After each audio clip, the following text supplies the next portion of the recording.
우리와 함께 하십니다. 아멘. 오늘 우리 말씀은 계시록 6장 말씀입니다. 요한계시록.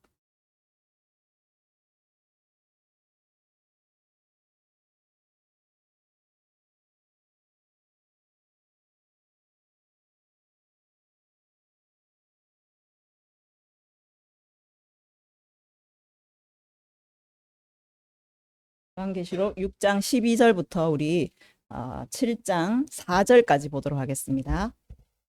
계시록 6장 12절부터 계시록 7장 4절까지.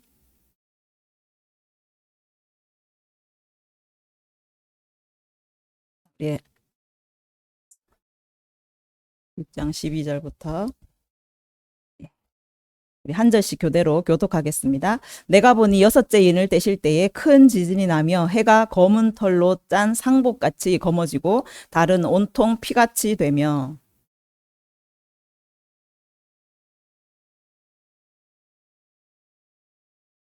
하늘은 두루마리가 말리는 것 같이 떠나가고 각 산과 섬이 제자리에서 옮겨지매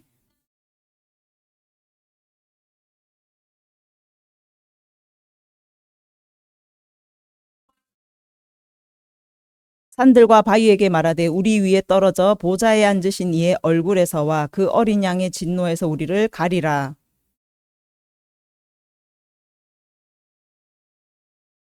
이 일 후에 내가 내 천사가 땅 내 모퉁이에 선 것을 보니 땅의 사방의 바람을 붙잡아 바람으로 하여금 땅에나 바다에나 각종 나무에 불지 못하게 하더라.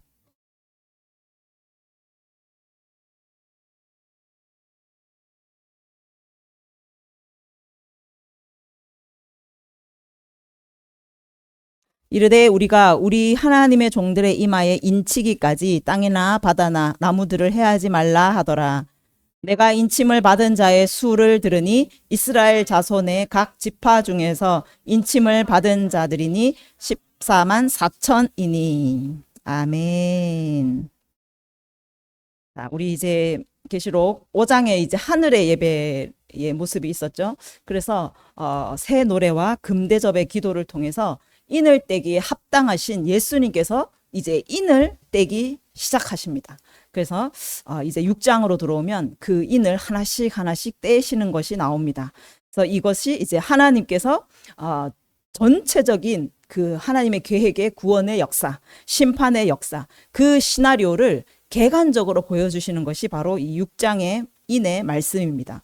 그래서 첫째 인부터 이제 넷째 인까지 떼어지는 것은 재난의 시작이다라고 마태복음 24장에 말씀했어요. 그래서 이것을 원어로 보면 진통의 시작이다. 예, 가진통이 이제 오기 시작한 것이죠. 그래서 다니엘이 예언했던 한 일에 마지막 남은 그 7년이 가까이 오고 있는 시대적인 징조들을 말하고 있습니다. 그래서 이 시대가 점점 가까이 올수록 그 빈도가 더 잦아지고 또 강도는 점점 더 강해지고 그 범위는 점점 더 전 세계적인 그런 징조들로 우리에게 나타나게 됩니다. 그래서 우리는 이 징조들을 보면서 자다가도 벌떡 깨어나야 돼요. 그래서 기름을 준비하는 슬기로운 신부들이 되어야 할 줄 믿습니다. 이렇게 이제 가진통이 오고 다섯째 인이 떼어졌을 때 우리는 7년 환란으로 들어가게 돼요. 그래서 이 엄청난 환란의 시간, 이 한 일회의 절반에 큰 환란이 있어 창세로부터 지금까지 이런 환란이 없었고 또 후에도 없으리라 하는 그런 강력한 환란입니다. 그래서 그리고 그때에는 거짓 그리스도인들과 또 거짓 선지자들이 일어나서 큰 기적과 표사로 표적을 통해서 할 수만 있으면 택한 자들도 미혹하리라. 할 수만 있으면 택한 자들도 무너뜨리려고 하는 시대가 바로 이 환란의 시대라는 거예요. 그래서 이 환란 가운데 하나님을 믿는 사람들, 예수를 끝까지 붙잡는 사람들은 세상이 미워하기 시작해요. 그리고 그들을 잡아주고 죽이는 그런 일들이 일어나게 됩니다. 그래서 이 다섯째 인이 떼어졌을 때 그들의 죽임당한 영혼들의 피가 제단 아래에 있다라고 말씀해요. 제단 아래에 있다. 그냥 그들의 죽음이 그냥 길바닥에 버려지는 하찮은 죽음, 그런 파리목숨 같은 것이 아니라 하나님은 그렇게 죽은 자들의 영혼을 제단 아래에 뿌리는 피, 희생제물의 피로 하나님께서 받으신다라는 거예요. 그래서 그들의 피를 받으시고 그 피를 통해서 누가 살아나느냐 하면 우리가 희생제사의 모습을 보았지만 이 양을 가지고 와서 죽이면 죽는 것은 양이지만 피를 흘리는 것은 양이지만 사는 사람, 회복되는 사람은 이 양을 죽인 사람이 회복이 되는 거예요. 그래서 이들의 그 제단 아래 뿌려진 그 많은 영혼들의 피를 통하여서 하나님은 그들을 미워하고 그들을 죽인 그 영혼들을 살리게 된다라는 거예요.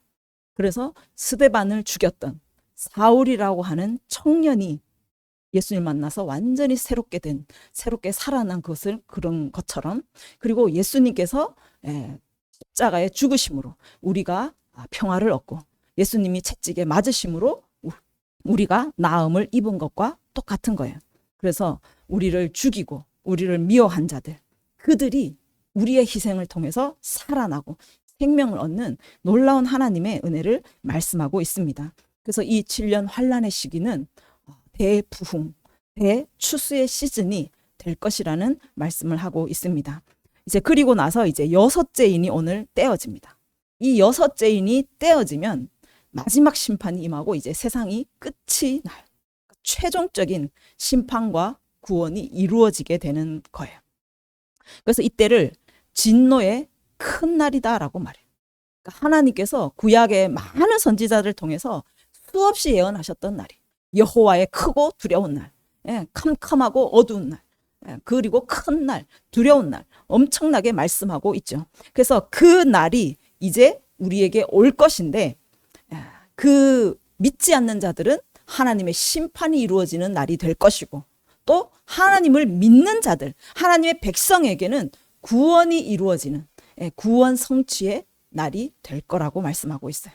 그래서 이 진노의 큰 날에, 이 큰 날이 이르렀으니 누가 능히 서리요. 누가 능히 서리요. 심판으로 끝나는 것이 아니라 구원받을 백성들이 있고, 또 그 진노의 큰 날에도 능히 서게 되는 자들이 있다라고 말씀하고 계세요. 그래서 누가 능히 설 것인가? 이 질문에 대한 답이 이제 7장에 이어지게 됩니다. 그래서 대적자들에게는 심판이 이루어지고, 또 7장을 통해서 보여주시는 이 한 무리들은 그렇게 크고 두려운 날, 여호와의 진노의 날에도 능히 설 수 있는 자들이 된다라고 하나님께서 보여주고 계십니다. 그래서 오늘 이제 말씀을 보시면 여섯째 인이 떼어지면서 어떤 일이 일어나냐면 큰 지진이 나고, 해가 검은 털로 짠 상복같이 검어지고, 달은 온통 피같이 되고, 하늘의 별들이 무화과 나무가 대풍에 흔들려 설익은 열매가 떨어지는 것 같이 땅에 떨어지고, 하늘은 두루마리가 말리는 것 같이 떠나가고, 각 산과 섬이 제자리에서 옮겨지더라. 이것은 이제 7년 환란 후에 이 세상이 완전히 새롭게 리셋될 것을 말씀하고 있어요. 이것이 이제 마태복음에도 동일하게 말씀하고 있습니다. 마태복음 24장 29절에 가면 그날 환란 후에, 7년 대환란 후에 즉시 해가 어두워지고 달이 빛을 내지 아니하며 별들이 하늘에서 떨어지며 하늘의 권능들이 흔들리리라. 그때에 인자의 징조가 하늘에서 보이겠고, 그때 땅의 모든 족속들이 통곡하며 그들이 인자가 구름을 타고 능력과 큰 영광으로 오는 것을 보리라 라고 말씀해요. 그러니까 이제 다섯째 인이 떼어서 7년 환란이 일어나죠. 그리고 이제 여섯째 인이 떼어지면 이제 마지막 예수님이 오시는 그 징조가 보이게 된다라는 거예요. 그때 해가 어두워져, 달도 빛을 잃죠. 그리고 하늘의 권능들이 엄청나게 흔들리는 일들이 일어나면서 인자가 이 땅에 구름을 타고 큰 영광과 능력으로 오시는 것을 우리가 볼 수가 있습니다. 그때에 땅의 모든 족속들이 통곡을 해요. 통곡을 하면서 그 구름 타고 오시는 예수님을 보게 된다는 거. 믿지 않는 자들이죠. 그때서야 예수가 메시아구나, 예수가 구원자였구나, 이 성경의 말씀이 틀림없는 진리였구나, 그제서야 깨닫게 되는 거예요. 그제서야 후회하고 가슴을 치면서 통곡하게 된다라는 말씀이에요. 그런데 반대로 택하신 자들은 하늘 이 끝에서 저 끝까지 모든 믿는 자를 사방에서 모으시는 것을 볼 수가 있습니다. 이 마지막 때 요엘도 예언을 하죠. 2장 31절 여호와의 크고 두려운 날이 이르기 전에 해가 어두워지고 달이 핏빛같이 변하려니와 누구든지 여호와의 이름을 부르는 자는 구원을 얻으리니 이는 나 여호와의 말대로 시온산과 예루살렘에서 피할 자가 있을 것이며 남은 자 중에 나 여호와의 부름을 받을 자가 있을 것임이라. 이 말씀은 요엘을 통해서 말세에 내 영을 모든 육체에 부어주리라. 모든 남종과 여종에게 부어주리라 라는 그 약속의 말씀 바로 뒤에요. 그러니까 이 성령 시대가 열리고 성령의 권능을 통해서 복음이 모든 민족에게 전파되기 시작하는 거예요. 그러면서 모든 민족, 땅 끝까지 하나님의 복음이 전파되면 그제야 끝이 오게 되는 것이죠. 성령은 복음의 영이에요. 예수가 그리스도인 것을 증언하는 영입니다.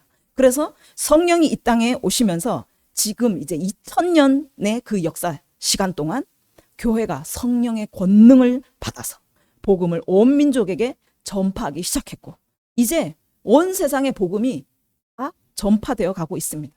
그 끝이 지금 보이고 있다라는 거예요. 그래서 복음이 온 세상에 전파되면 그제야 끝이 오리라. 예수님이 오시는 거죠. 세상이 끝이 나는 거예요. 그래서 예수님이 오시는 징조가 뭐냐 하면 해가 어두워지고 달이 핏빛같이 변하는 이 땅의 징조뿐만 아니라 하늘의 권능들까지도 흔들리는 엄청난 시간들이 오게 된다라는 거예요.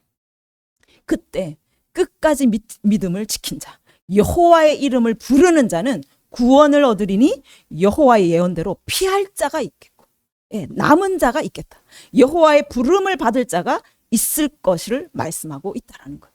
그 환란의 시기 가운데도 믿음을 끝까지 지켜서 이긴 자, 남은 자, 여호와의 부름을 받는 그 영광스러운 성도가 있을 것을 말씀하고 있습니다. 끝까지 정말 믿음을 지켜서 남은 자가 되시기를 간절히 원합니다. 아멘. 그런데 끝까지 예수님을 거부한 자는 어떻게 되느냐? 끝까지 거부한 자는 통곡을 한다라고 말씀하는데 오늘 계시록 6장 본문에 가면은 하늘은 두루마리가 말리는 것 같이 떠나가고 각 산과 섬이 제자리에서 옮겨지는 이 예수님이 오시는 징조가 일어나고 나서 자 15절에 보면 땅의 임금들과 왕족들과 장군들과 부자들과 강한 자와 모든 종과 자유인이 굴과 산들의 바위 틈에 숨어서 산들과 바위에게 말하되 우리 위에 떨어져 보좌에 앉으신 이의 얼굴에서와 그 어린 양의 진노에서 우리를 가리라 하고 말을 해요. 그러니까 하늘에 해와 달들이 별들이 떨어지는 이런 엄청난 징조들 또 하늘이 두루마리가 말리는 것처럼 말려서 떠나가 버려요. 하늘이 없어져 버려요. 그리고 각 섬과 산들이 제자리에서 옮겨지는 일들이 일어나요. 엄청나게 지각 변동이 일어나는 거죠. 정말 이전에도 없었고 이후에도 없을 지진이 일어나게 된다는 거예요. 그러니까 지금 하늘도 흔들리고 땅도 흔들리는 엄청난 공포의 시간이 우리에게 오게 되는 거예요. 그 하늘과 땅 사이에서 땅도 흔들리고 하늘도 흔들리는 그 사이에 어떤 인간이 그것을 견뎌낼 수가 있겠어요? 어떤 사람이 그것을 이겨낼 수가 있겠냐고. 이 땅과 하늘 또 하늘의 해와 달 별들은 인류 역사 가운데 늘 그 제자리에 있었어요. 그래서 우리는 이 세상이 영원할 거라고 믿어요. 하늘도 영원하고 땅도 영원할 거. 그래서 우리는 막 이 영원할 것 같은 세상 가운데 우리의 마음을 다 쏟아부어요. 세상에 집착을 하고 그 세상에 조금 더 성공하고 조금 더 잘 살기 위해서 다 그냥 쏟아붓습니다. 그래서 이 환란 시대에 짐승의 표도 받습니다. 왜? 매매를 못하니까. 먹고 살아야 되니까. 내 사업을 더 번창시켜야 되니까. 그 표를 받게 되는 것이죠. 그래서 나의 부를 유지를 하고 내 사업을 더 확장을 시키고 내 권세와 내 권력을 그대로 또 더 크게 계속 그렇게 세상 가운데 투자를 하고 살아간다라는 거예요. 이 세상이 전부다라고 생각합니다. 이 세상이 영원할 것이다라고 생각하는 거예요. 그런데 우리가 전부이고 영원할 거라 믿었던 세상이 지금 없어지고 있는 거예요. 그 세상이 지금 사라지고 있는 거예요. 영원히 그 제자리에 있어야 할 하늘이 지금 말려버리고 떠나가 버리는 거예요. 땅이 진동을 하면서 산과 섬들이 그냥 어디론가 움직이기 시작하는 거예요. 우리가 발을 딛고 살고 또 집을 짓고 또 평생 일구며 살았던 땅, 제자리에 그냥 가만히 있어야 되는데 그것이 떠나가기 시작하는 거예요. 아침이 되면 해가 떠오르잖아요. 새벽기도 마치고 6시만 돼도 정말 해가 얼마나 뜨겁게 이게 떠오르는지 강력한 빛을 비추잖아요.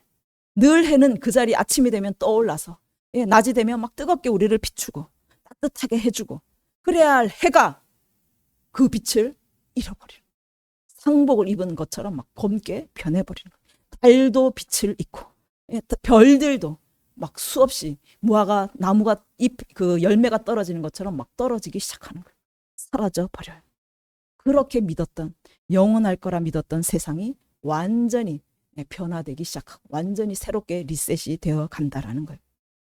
그런 엄청난 공포 가운데 땅의 임금들, 왕족들, 장군들, 부자들, 강한 자들, 모든 종과 자유인들, 세상이 영원할 거라 믿었던 이 모든 자들, 떵떵거리며 권력을 휘두르며 살았던, 부요함을 누리며 살았던 그 강한 자들, 그뿐만 아니라 종들도 마찬가지.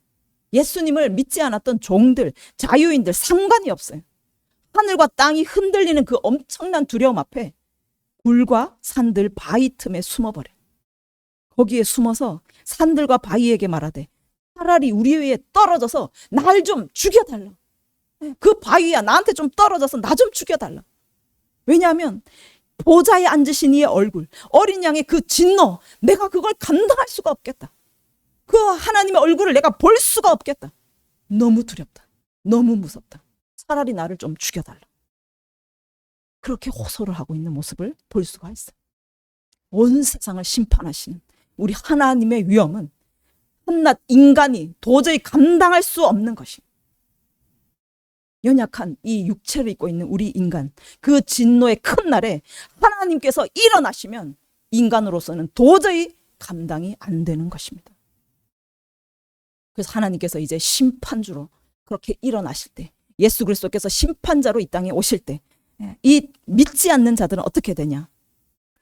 이사야 34장 1절에 가면 그날에 하늘 만상이 사라지고 하늘들이 두루마리 같이 말려버려요. 세상이 완전히 떠나가게 되는 거죠. 그때 하나님을 향하여서 대적한 자들, 하나님을 향하여서 분낸 그런 자들을 하나님께서 완전히 진멸시키시고 사륙당하게 하셨은즉 그 사륙당한 자는 내던진 바 되며 그 사체의 악취가 솟아나므로 그 피의 산들이 녹을 것이다. 오늘 본문과 동일한 말씀이에요. 하늘이 말려서 떠나가고 땅들이 완전히 사라져 나갈 때 바위 틈에 숨어가지고 나 좀 죽여달라. 바위야 나한테 떨어져서 좀 죽여달라고 했던 그 세상의 임금들, 장군들, 강한 자, 부자, 그 모든 하나님을 대적하며 세상 권세를 누렸던 자들은 하나님께서 진노하셔서 하나님이 분을 내셔서 그들을 도륙하시고 사륙하시고 심판하시는 것을 볼 수가 있습니다. 그래서 하나님을 대적한 자들에게는 심판이 임할 것이고 끝까지 하나님을 붙잡고 끝까지 하나님을 믿던 성도들은 하나님의 구원을 얻는 것이 이 마지막 때의 모습인 것을 우리가 말씀을 통해서 보게 됩니다. 그래서 마태복음 24장 13절에 가면 그러나 끝까지 견디는 자는 구원을 얻으리라. 끝까지 견디는 자는 구원을 얻으리라. 그냥 가만히 있는 자가 구원을 얻는 게 아닙니다. 대적한 자는 심판을 받는 거는 당연한 거고 나는 이것도 안 했고 저것도 안 했는데요. 가만히 있는다고 구원을 얻는 게 아니라 그 모든 환난과 그 마지막 때의 그 징조 가운데서 끝까지 믿음을 지키고 예수 이름을 배반하지 않고 그 짐승의 표를 받지 않고 이 세상에 소망을 두지 않고 영원한 하나님의 나라를 끝까지 붙잡은 자, 끝까지 인내하며 하나님을 바라본 자는 구원을 얻을 것이다 라고 말씀하고 있습니다. 여러분, 영원할 거라 믿었던 이 세상, 그거 더 부요하게 살기 위해서, 더 권력을 잡기 위해서, 더 권세를 막 휘두르고 살았던 그런 자들은 그 끝이 결국에는 심판이고 하나님의 그 진노의 잔을 마실 수밖에 없다라는 것을 여러분 기억하시기를 바랍니다. 이 세상은 종이장 같은 것 같아요. 하늘이 두루마리처럼 그냥 둘둘둘 말려버려요. 하나님이 말씀하시면 예, 그 하늘도, 영원할 것 같았던 하늘도 종이장처럼 그냥 말려서 떠나가 버리는 거예요. 이것은 인간의 지혜를, 모든 지혜를 짜내서 연구하고 뭐 했던 그런 과학적인 거, 사람의 그 이론으로는 설명이 될 수가 없는 거예요. 그 하늘과 땅도 하나님께서 말씀으로 창조하셨어요. 하늘의 그 광명체들도 하나님께서 창조하셨습니다. 그러면 하나님은 말씀 한마디로 그것들을 또 종이짝처럼 그냥 내버릴 수도 있다라는 것인 거예요. 창조주 하나님께서, 그것을 창조하신 하나님께서 또 마지막 때에 그것을 종이장처럼 말아서 버리시는 하나님이신 것을 여러분 기억하시기를 바랍니다. 그럼 영원한 것은 오직 하나님의 나라. 네, 오직 하나님의 나라. 다니엘서 7장 13절에 이 마지막 때를 다니엘이 보게 됩니다. 인자 같은 이가 하늘 구름을 타고 와서 옛적부터 항상 계신 이에게 나아가 그 앞으로 인도되매 그에게 권세와 영광과 나라를 주고 모든 백성과 나라들과 다른 언어들을 말하는 모든 자들이 그를 섬기게 하였으니 그의 권세는 소멸하지 아니하는 영원한 권세요. 그의 나라는 멸망하지 아니할 것이라. 예, 세상은 그렇게 순식간에 사라져요. 그런데 예수님께서 이 땅에 다시 오셔서 세우시는 그 나라는 멸망하지 않는 나라라고 말씀하고 있습니다. 하나님의 나라만 멸망하지 않는 영원한 나라인 것을 믿으시기를 바랍니다. 하나님의 그 권세는 소멸되지 않은 영원한 권세이다. 여러분, 세상에 아무리 권세, 높은 권세, 미국의 뭐 대통령이라 할지라도, 사우디의 왕이라 할지라도 그 권세는요, 하루아침에 날아가 버리는 거예요. 그런데 하나님의 권세, 그 하느님 나라의 권세만이 소멸되지 않는 영원한 권세이라는 것을 여러분 기억하시기를 바랍니다. 아멘. 그래서 여러분, 사라져 없어져 버릴 이 세상 바라보지 마시고, 한순간에 없어져 버릴 이 세상에 모든 것 투자하지 마시고, 영원히 소멸되지 않는 그 하나님의 권세를 붙잡으시고 끝까지 견디시고 승리하시는 저와 여러분이 되기를 간절히 원합니다. 아멘. 오늘 마지막 질문이 있어요. 그 진노의 큰 날이 이르렀으니 누가 능히 서리요? 하나님의 이 진노의 큰 날, 이렇게 두려운, 하늘과 땅이 흔들리고 말려서 떠나버리는 이 엄청난 마지막 그때에도 끝까지 능히 설 수 있는 자가 있다라고 말씀하고 있습니다. 7장에 가면은, 자, 이 일 후에 내가 내 천사가 땅 네 모퉁이에 선 것을 보니 땅에 사방의 바람을 붙잡아 바람으로 하여금 땅에나 바다에나 각종 나무에 불지 못하게 하더라. 또 봄에 다른 천사가 살아계신 하나님의 인을 가지고 해 돋는 데로부터 올라와서 땅과 바다를 해롭게 할 권세를 받은 내 천사를 향하여 큰 소리로 외쳐 이르되 우리가 우리 하나님의 종들의 이마에 인치기까지 땅과 바다나 나무들을 해하지 말라 하더라. 그 인침을 받은 자의 수를 들으니 14만 4천이더라. 누가 능히 설 것인가에 대한 그 질문을 들은 이후에 요한이 다시 이렇게 보니까 네 천사가 땅 네 모퉁이에 서 있는 것을 보게 됩니다. 이 네 모퉁이라는 것은 사방, 그 온 세상을 말해요. 이 네 천사는 땅의 사방의 바람을 붙잡고 있어요. 그래서 바람으로 하여금 각종 그 땅이나 바다나 나무에 불지 못하게 지금 잡고 있는 상황입니다. 그래서 이 바람은 우리가 그 말탄자 환상을 봤지만 이 영이라고 말하죠. 세상에 보냄을 받은 하나님의 일을 수행하는 영입니다. 2절에 보시면 내 천사는 이 바람을 세상에 불게 하여서 땅과 바다를 해롭게 할 권세를 받은 천사들이다라고 말해요. 그러니까 즉 7년 환란을 감당하고 담당하는 천사로 볼 수가 있어요. 이들도 자기들 마음대로 7년의 시기를 이끌어가는 것이 아니라 하나님의 명령을 받아서 하나씩 하나씩 진행을 하고 있고 지금 그 명령이 떨어지기를 기다리고 있어요. 떨어지면 이 바람을 놓아서 하나님의 일들이 진행이 되겠죠. 근데 그것을 지금 붙잡고 있는데 하나님의 인을 가지고 막 급하게 온 한 천사가 와서 내 천사를 향해서 큰 소리로 외쳐 이르되 우리가 우리 하나님의 종들의 이마에 인을 치기까지 지금 바다나 또 땅이나 나무들을 해하지 말라라고 말해요. 인을 친다. 우리에게 인을 쳐요. 우리가 서류를 만들려면 도장을 찍잖아요. 그러면 이것이 우리 거에, 내 것의 그 것이라는 것을 이제 증명하는 것이죠. 그래서 우리 이마에 인을 친다라는 거는, 하나님의 그 인을 친다라는 거는 이 사람은 하나님께 속한 자다. 하나님 거다라는 거를 증명하는 거예요. 그래서 하나님 거라는 그 도장을 이마에 딱 찍어버리는 거죠. 그래서 그 이마에 인이 찍힌, 하나님 것이라는 도장이 찍힌 자들은 하나님께서 지켜주신다라고 말씀하고 계신 거예요. 그러니까 이 7년 환난 가운데 끝까지 견딜 수 있도록. 왜? 견뎌야 구원을 얻기 때문에. 우리가 믿음을 저버리지 않고 믿음을 지켜낼 수 있도록 하나님께서 인을 친 자는 지켜주신다라고 말씀하고 계신 거예요. 그래서 여러분, 그 휴거, 환난 전 휴거를 주장하는 사람들 있잖아요. 우리는 환난을 통과하지 않는다. 우리는 환난을 겪지 않는다. 교회는 환난 전에 다 휴거가 된다라고 주장을 해요. 그런데 이거는 근거가 없어요. 하나님께서는 이 환난 시기 가운데 인을 쳐서 우리를 지켜주신다라고 말씀하고 있는 거예요. 지금 환난 전 휴거를 주장하는 사람들 가장 큰 근거로 되는 말씀이 뭐냐면 계시록 3장에 빌라델비아 교회에게 하나님께서 약속하신 말씀이에요. 이것을 가지고 환난을 통과하지 않는다. 우리는 그 환난 전에 휴거가 된다라고 주장을 해요. 자, 네가 나의 인내의 말씀을 지켰은즉 내가 또한 너를 지켜서 시험의 때를 면하게 하리니. 이 시험의 때는 온 세상에 임해서 땅에 거하는 자들을 시험하는 때다. 자, 시험의 때를 면해 주겠다라고 말해요. 그런데 원어로 보면 이 면하다라는 게 테레오라고 해서 지키다, 보호하다라는 뜻이에요. 지켜주신다라는 거예요. 그러니까 온 세상, 땅에 거하는 자들을 시험하는 그 환난의 때에 네가 끝까지 내 말을 지켰으니 나도 너를 끝까지 지켜주겠다.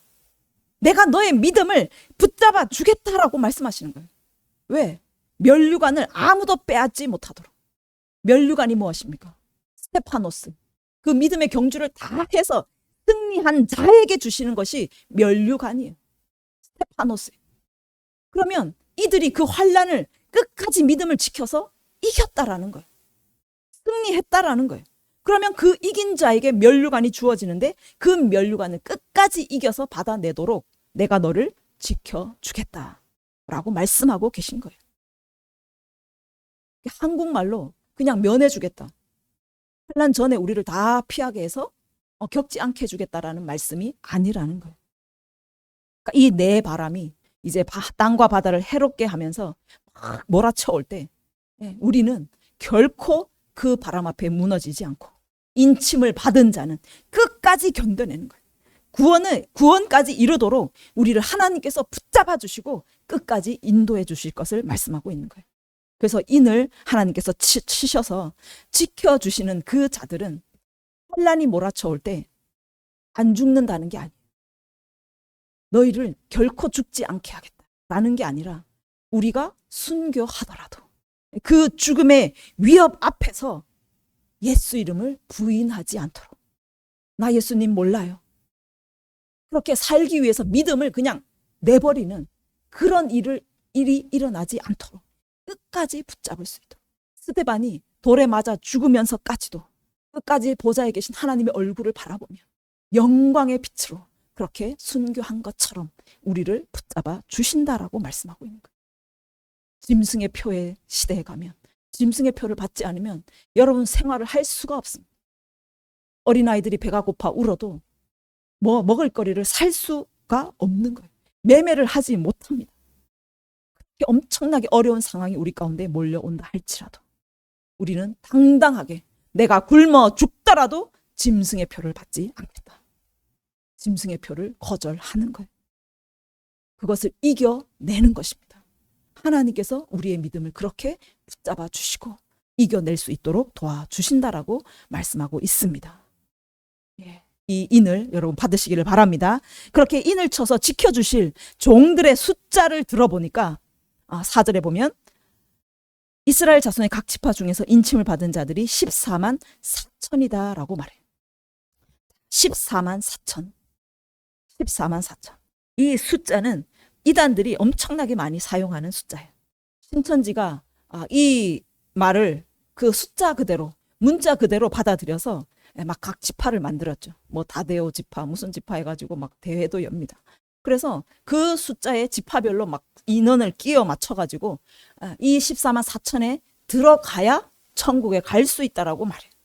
지금 벌써 그 숫자가 넘어버렸잖아요.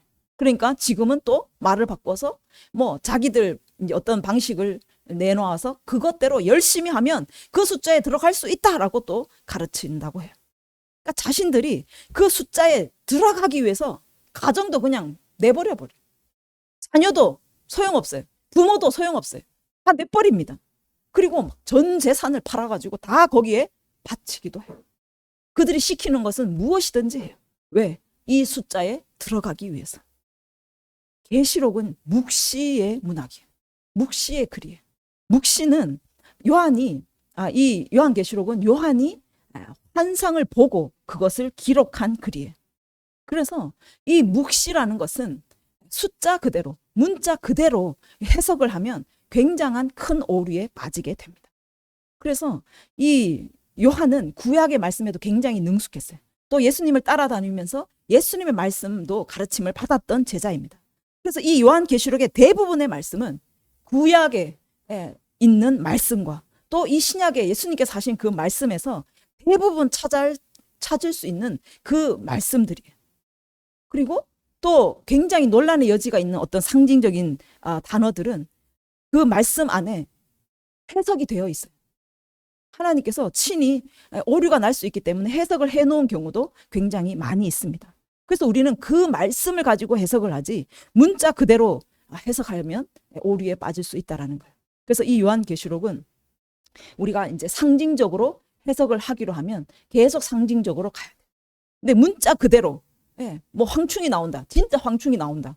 그렇게 문자 그대로 내가 해석해야겠다 하면 처음부터 끝까지 다 문자 그대로 해석을 해야 되는 거예요. 일관성이 있어야 되는 거예요. 이렇게 뭐 문자적으로 했다가 상징적으로 했다가 이렇게 해버리면 신뢰도가 떨어져 버리는 거예요. 그래서 우리는 하나님께서 이미 말씀하신 구약의 말씀과 또 예수님이 하신 말씀을 통해서 우리는 확실한 근거를 가지고 이 요한계시록의 말씀을 풀어 가야 된다라는 것이죠. 우리가 이제 계시록 4장에서도 이 하늘의 모습을 봤을 때 24 장로들이 있었죠. 24 숫자를 이제 풀면서 계시록 21장 12절에 가면 이제 하늘에서 새 예루살렘이 내려오는데 그 모습을 보니까 거기에 12문이 있어요. 그 문을 보니까 이름이 쓰여져 있는데 이스라엘 12지파의 이름이 기록되어 있어요. 또 성곽에는 12기초석이 있는데 12사도의 그 12 이름이 있더라라고 말해요. 이 12라는 거는 히브리는 이 숫자에 다 의미가 있어요. 그래서 그 숫자적인 의미로서 우리는 이 숫자를 풀 수가 있는데 이 12는 하나님의 백성들을 의미합니다. 12. 그래서 이 구약에 이 오늘 본 것처럼 이스라엘 12지파의 이름, 그러니까 이 구약에 이스라엘의 구원받은 그 백성들을 상징하는 12. 그리고 유대로부터 이제 온 땅끝까지, 세상 땅끝까지 복음이 전파되어서 하나님을 믿게 되는 신약에 와서의 이방인의 그 구원받은 숫자, 하나님의 백성들을 상징하는 이 12를 해서 두 가지를 더하면 24가 되는 거예요. 그래서 구약과 신약에 하나님의 구원받은 백성의 24 더하면 24가 되죠. 그래서 24 장로들이 그 보좌를 둘러서 있는 것을 보게 되었습니다. 그런데 이 이스라엘은 히브리 쪽으로 보면 하나님의 백성이 굉장히 많다라고 하면 더하는 것이 아니라 곱하기를 해요. 그러니까 구약에 구원받은 하나님의 백성, 이스라엘의 백성이 12잖아요. 신약에 와서 하나님의 구원받은 백성이 12예요. 그러면 이들을 합하면 24인데 구약에 구원받은 백성이 엄청나게 많고 신약에 구원받은 백성이 엄청 많다라고 하면 곱하기를 하는 거예요. 그러면 12 곱하기 12를 해서 144가 됩니다. 그리고 유대인들은 정말 셀 수 없이 허다한 무리가 모였다라고 할 때 수천, 예. 그러니까 천천히요 이런 말을 씁니다. 그 히브리적인 문화예요. 천천이다. 수천 명이 오늘 밀집을 했습니다. 오늘 뭐 축구 경기가 일어나는데 하고 있는데 엄청난 사람 막 수천의 인파들이 모였습니다라고 말합니다. 그러면 실제적으로 1000명이 모인 게 아니라 엄청나게 셀 수 없는 사람이 모였다라는 의미를 천으라고 표현을 하는 거예요. 그래서 이 14만 4천이라는 거는 이 구약에 구원받은 하나님의 백성 그리고 신약의 하나님의 구원받은 백성이 셀 수가 없는 거예요. 그러니까 허다한 어마어마한 무리다라는 것이죠. 그래서 곱하기 해서 144에 천을 곱해서 14만 4천이 나오게 되는 거예요. 그래서 이 14만 4천은 구약과 신약 통틀어 하나님께서 인류 역사 가운데 정말 복음이 전파되어서 하나님의 구원을 받은 그 백성들, 이스라엘의 백성과 또 이방인의 백성들, 셀 수 없는 허다한 무리들이 하나님께 구원을 얻는 그 무리들을 가리키는 것이 바로 14만 4천이다라고 표현을 하는 것이죠. 계시록 14장 1절에 가면 자, 내가 또 보니 어린 양이 시온산에 섰고 그와 함께 14만 4천이 서 있는데 그들의 이마에는 어린 양의 이름과 그 아버지의 이름을 쓴 것이 있더라. 인을 맞은 자들이, 하나님의 이름이 새겨진 자들이, 그들이 14만 4천 명이라는 거예요. 그들이 뭘 하냐면 보좌 앞과 내 생물과 장로들 앞에서 새 노래를 부르니 땅에서 속량함을 받은 14만 4천 밖에는 능히 이 노래를 배울 자가 없더라. 그래서 14만 4천이 다시 나오잖아요. 이들은 땅에서 속량함을 받은 수많은 허다한 하나님의 백성을 의미하는 거예요. 그들의 이마에 무엇이 있습니까? 인이 쳐져 있는 거예요. 그 인이 어린 양의 이름과 하나님 아버지의 이름이 새겨져 있더라. 이거 내 거다. 이 사람은 내 거다. 내게 속한 자다. 라고 인이 쳐져 있다라는 거예요. 오늘 7장 본문에 인을 받은 자들은 모든 환난을 이길 수 있도록 하나님께서 지켜주신다라고 약속하셨잖아요. 그 하나님께서 인을 친 자들을 끝까지 지켜주셨음을 지금 볼 수가 있다라. 하나님께서 지켜주셨어요. 지금 마지막에 14만 4천 땅에서 속량함을 받은 14만 4천 명이 일어나서 하나님 앞에서 새 노래를 부르고 있는 거예요. 하나님께서 인을 친 자들을, 하나님의 이름이 새겨진 자들을 한 사람도 놓치지 않고 한 사람도 그냥 떨어지지 않게 하시고 다 이기고 다 끝까지 견뎌서 땅의 속량함을 받을 수 있도록 지켜주셨다라는 것을 우리가 알 수가 있습니다. 그리고 이긴 자만이 부를 수 있는 그 새 노래를 불러 이겼다라는 거예요. 이겼다라는 거예요. 정말 우리가 이 하나님의 인을 받아서 이긴 자로, 승리한 자로 서기를 간절히 원합니다. 아멘. 이긴 자만이 부를 수 있는 이 새 노래를 보좌 앞에서 우리가 불러낼 수 있는 저와 여러분이 되기를 원합니다. 아멘. 그래서 여호와의 진노의 큰 날이 이르렀으니 누가 능히 서리요. 오늘 말씀, 이 질문에 대한 답, 서는 자가 있을 것인데 그 진노의 큰 날에도 이기고 승리하고 끝까지 견뎌낼 자들이 반드시 있을 것인데 그가 누구냐면 하나님의 인을 받은 자. 그 인을 받은 자를 하나님께서 끝까지 지키시고 믿음으로 이겨낼 수 있도록 예수 이름을 부인하지 않고 짐승의 표를 거절하고 끝까지 이겨낼 수 있도록 붙잡으셔서 승리케 하신다라고 말씀하고 있습니다. 여러분, 이 인을 치는 일이 맞춰지면 이제 붙잡고 있는 그 바람이 놓여져요. 그러면 이제 온 땅과 바다를 해롭게 할 이 일들이 시작이 되는 거예요. 이것이 무엇입니까? 7년 대환란이 시작된다라는 거예요. 그러면 이는 언제 받아야 됩니까? 이 환란 전에 받는 거예요. 환란 전에 하나님께서 인을 치시는 일을 하고 계시다라는 거. 그러면 환란으로 하게 되면 그때서는 여러분 믿음을 가지기도 어렵고 지키기도 어렵습니다. 얼마나 세상이 정말 우리가 정신을 못 차릴 정도로 핍박하고 믿는 자들을 잡아 죽이고 이런 일이 일어날 때에 여러분 아무것도 준비하지 않고 무엇으로 그것을 이겨낼 수 있습니까? 그때 가서 믿음이 생기질 않습니다. 그래서 하나님께서 이는 환난 전에 하나님께서 지금 바람을 붙잡고 계시면서 인을 치는 작업을 하고 계시다라는 거예요. 그래서 여러분 지금 인을 받으시기를 바랍니다. 이 7년 환난으로 들어가고 환난을 이길 수 있는 그 믿음은 지금 준비하고 지금 그 인을 받아야 된다라고 말씀하고 계십니다. 계시록 9장 3절에 가면 하나님께서 그 베옷을 입고 서기관의 먹구름을 찬 한 천사를 불러서 너는 예루살렘 성읍 중에 순행하며 그 가운데 행하는 모든 가증한 일로 말미암아 탄식하며 우는 사람의 이마에 표를 그리라 말씀하세요. 하나님의 심판이 시작되기 전에 하나님 천사를 통해서 온 땅에 순행하면서 인을 치시는 작업을 동일하게 하고 계세요. 그 대상이 누구냐 하면 세상 가운데 행하는 모든 가증한 일로 말미암아 탄식하면서 우는 자들, 그들이 인을 받게 된다라고 말씀하고 있어요. 세상에 하나님을 대적하여서 너무나 가증한 일들이 일어나는 그것을 보면서 가슴을 찢고 회개하며 하나님 이 땅을 주님 불쌍히 여겨 주시옵소서 탄식하면서 우는 그 자들이 인을 받는다라고 말씀하고 계세요. 이들은 자기를 위해서 살지 않습니다. 영원할 거라고 믿는 그 세상, 거기에 자기의 모든 것을 투자하는 사람들이 아닌 거예요.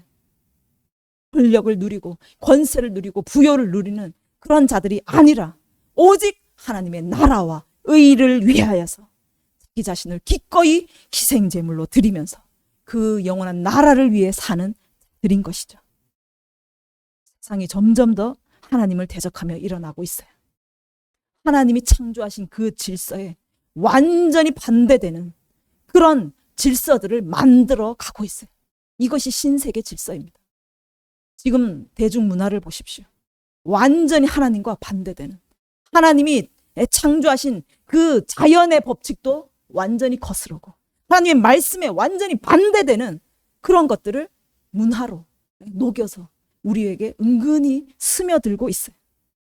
그래서 다음 세대들이 이 말씀이 없기 때문에 분별할 수가 없어요. 그래서 그 문화라는 이름으로 우리 아이들이 그걸 다 받아들이고 있습니다. 지금 전 세계 사단을 숭배하고 사단을 찬양하는 그런 가요들이 얼마나 많이 일어났습니까? 그걸 알지도 못하고 따라 불러요. 사단을 찬양합니다. 지금 무당문화들이 다 풀어지고 있어요. 그것도 모르고 그 무당문화에 흡수되어 있어요. 귀신을 받아들이고 있어요. 어떻게 되겠습니까? 그 세상 질서에, 그 사단의 질서에 우리 다음 세대들이 지금 정렬되어 가고 있다라는, 깨어있지 못한 그리스도인들이, 잠자고 있는 성도들이 전부 다 그 신세계 질서에 지금 정렬되어 가고 있다라는 거예요. 이 시대 가운데 이렇게 일어나고 있는 가증스러운 일, 수많은 사람들이 맹목적으로 그 세상 문화에 젖어들고 정렬되어 가는 이 안타까운 시대에 정말 탄식하면서 우는 저와 여러분이 되기를 원합니다. 우리는 하나님 말씀만이 진리고 하나님이 창조하신 그 질서만이 진리인 것을 믿고 하나님의 질서에 정렬되는 저와 여러분이 되기를 원합니다. 그 안타까운 현실들을 바라보며 탄식하면서 가슴을 찢으면서 다음 세대들을 바라보며 정말 불쌍히 여겨달라고, 그들도 진리 가운데 하나님의 자녀들로 일어날 수 있도록, 하나님의 나라에 정렬되는 자들로 일어날 수 있게 해달라고 함께 기도하며 나아가는 저와 여러분이 되기를 원합니다. 아멘. 그래서 정말 이 시대가 다가오고 있는 이때에 정말 우리는 더 기도해야 될 줄 믿습니다. 더 가슴을 찢고 이 세상 가운데 일어나는, 하나님을 대적하여 일어나는 그 사단의 나라를 대적하며 우리는 더 기도에 힘써서 정말 이 땅 가운데 하나님의 이 모든 일들이 일어나고 이제 구름 타고 영광 중에 임하실 그 예수님의 길을 준비하는 저와 여러분, 우리 세움교회가 되기를 간절히 원합니다. 이 시간에 우리 함께 기도합시다.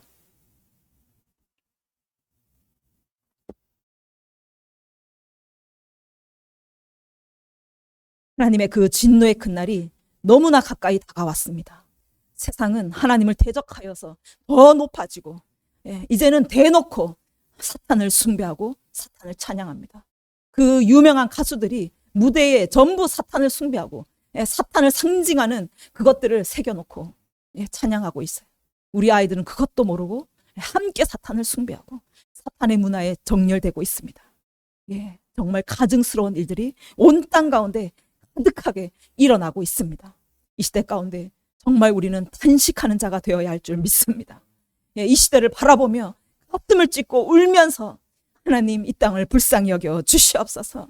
하나님, 이 땅에 우리 다음 세대들이 하나님의 진리를 알아서 하나님만 찬양하고 하나님만 높여드리고 예배하는 거룩한 세대로 일어나게 하여 주시옵소서. 그렇게 기도하며 나아가는 저와 여러분이 되기를 원합니다. 그럴 때 하나님 우리에게 일을 저어주실 것입니다. 그 진노의 날은 너무나 크고 두려워서 인간은 도저히 감당할 수가 없습니다. 인간은 도저히 그 앞에 설 수가 없다는 거예요. 그런데 설 자들이 있다라고 말씀하십니다. 누가 능히 서리요? 하나님의 인을 받은 자, 인치심을 받은 자는 능히 서서 끝까지 믿음을 지키며 이길 수 있다라고 말씀하고 있습니다. 여러분, 그 인은 지금 준비하십니다. 환란이 시작되면 여러분 믿음을 가질 수도 없고 지킬 수도 없습니다. 지금 여러분 준비하시기를 바랍니다. 지금 기도하시기를 바랍니다. 지금 우시기를 바랍니다. 주님 아버지, 우리를 새롭게 하여 주시옵소서. 우리가 하나님의 인을 받을 수 있도록, 인에 합당한 자가 될 수 있도록 더 주님의 진리에 정렬되게 하여 주시옵소서. 하나님 나라를 향하여 나아가게 하여 주십시오. 완전히 소멸돼 세상 권세 붙잡고 가는 자가 아니라 결코 소멸되지 않고 결코 망하지 않는 영원한 하나님의 나라, 영원한 하나님의 권세를 붙잡고 일어나는 거룩한 성도들 되게 하여 주시옵소서. 함께 기도하겠습니다.